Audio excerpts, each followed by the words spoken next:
صہیونی forces کے فلسطین میں 20 مقامات پر فضائی حملے، غزہ کے وسطی اور جنوبی حصوں میں بمباری، صفاق فورسز نے اسکول میں پناہ لیے بے گھر فلسطینیوں کو بھی نشانہ بنایا، تازہ حملوں میں شہداء کی تعداد 21 ہو گئی۔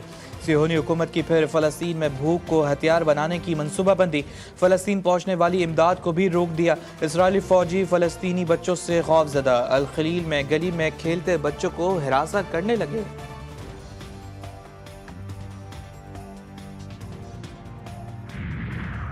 اسرائیل نے مزید 15 فلسطینیوں کی لاشیں واپسی کر دیں، لاشوں کی مجموعی تعداد 150 ہو گئی۔ فلسطینی وزارت کے مطابق کئی لاشوں میں سنگین تشدد کے نشانات، حماس نے مزید 2 اسرائیلی یرغماریوں کی لاشیں اسرائیل کے حوالے کر دیں۔ اسرائیلی وزیر اعظم نیتن یاہو کے دفتر کے مطابق لاش ریڈ کراس کے ذریعے وصول کی گئی۔ پاکستان اور افغانستان فوری جنگ بندی پر راضی، دوحہ میں اہم مذاکرات کے بعد جنگ بندی کا معاہدہ طے پایا۔ پاکستانی وفد کی قیادت وزیر دفاع خواجہ آصف نے کی، افغان وفد کی سربراہی عبوری وزیر دفاع ملا یعقوب نے کی۔ دونوں ہمسائے ممالک ایک دوسرے کی سرزمین کا احترام کریں گے۔ 25 اکتوبر کو استنبول میں دوبارہ افغان وفد سے ملاقات ہوگی۔ قطری وزارت خارجہ کے مطابق جنگ بندی کا فیصلہ خطے میں امن و تعاون کے لیے دور کی شروعات ثابت ہو سکتا ہے۔ یہ جنگ بندی پائیدار امن کے قیام کی مضبوط امید فراہم کرے گی۔ ترک وزارت خارجہ نے کہا، ترکیہ دونوں ممالک کے درمیان سیز فائر کی قطری کوششوں کو سراہتا ہے۔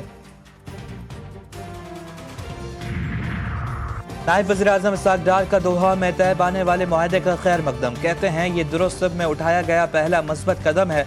برادر ملک قطر اور ترکیہ کے تعمیری کردار کو سراہتے ہیں۔ ہم ایک ٹھوس اور قابل تصدیق نگرانی کے طریقہ کار کے قیام کے منتظر ہیں، جس کی میزبانی ترکیہ کی طرف سے کی جانے والی اگلی میٹنگ میں کی جائے گی۔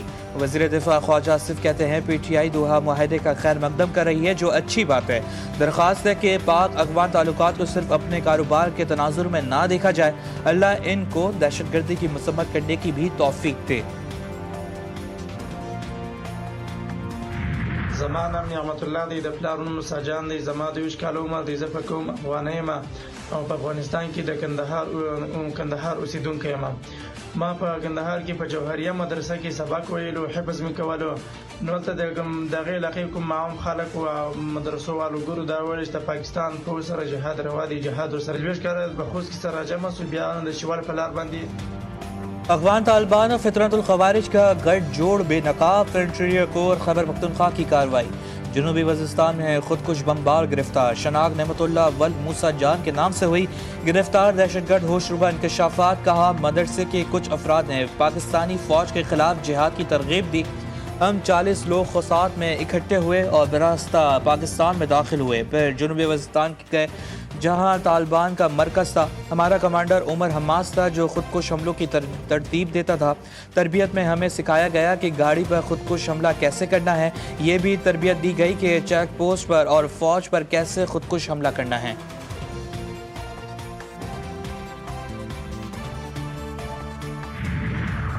حیدرآباد کے علاقے قاسم آباد میں سٹی ڈی کی کارروائی، دہشت گردی کے مقدمات میں مطلوب فطرت و ہندوستان کے 2 دہشت گرد گرفتار، شناخت عبدالرحیم اور غلام شبیر کے ناموں سے ہوئی۔ دہشت گردوں نے ٹیرر فائننسنگ فنڈ کی رقم، 3 ہینڈ گرینیڈ بارودی مواد برآمد۔ دہشت گرد سٹی ڈی حیدرآباد کی موبائل پر حملے میں ملوث تھے۔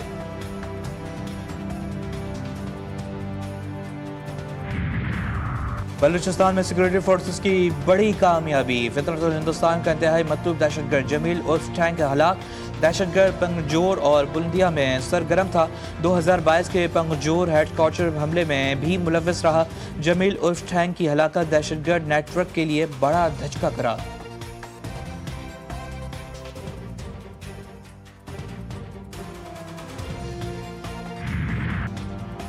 وطن پر جان نثار کرنے والے شہداء کو زبردست خراج عقیدت، دہشت گردی کے خلاف جنگ میں جان دینے والوں پر پوری قوم کو فخر، شہداء کا لہو پاکستان کی بقا اور امن کی ضمانت قرار۔ ISPR نے نیا قومی نغمہ قوم کے شہیدوں تمہیں سلام ریلیز کر دیا۔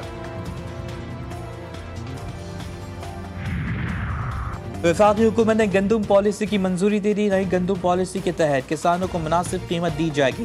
وزیر اعظم کی زیر صدارت گندم پالیسی سے متعلق اعلیٰ سطح کا اجلاس، پنجاب، سندھ، بلوچستان اور گلگت بلتستان کے وزرائے اعلیٰ کی شرکت۔ خیبر پختونخوا کے وزیر اعلیٰ کے نمائندے، جموں کشمیر کے وزیر اعظم اور متعلقہ اسٹیک ہولڈر شریک تھے۔ وزیر اعظم نے کہا پالیسی کا مقصد عوامی مفادات کا تحفظ کرتے ہوئے کسانوں کے منافع کو یقینی بنایا ہے۔ یہ پالیسی زرعی ترقی کو فروغ دے گی، کسانوں کی آمدن میں اضافہ ہوگا۔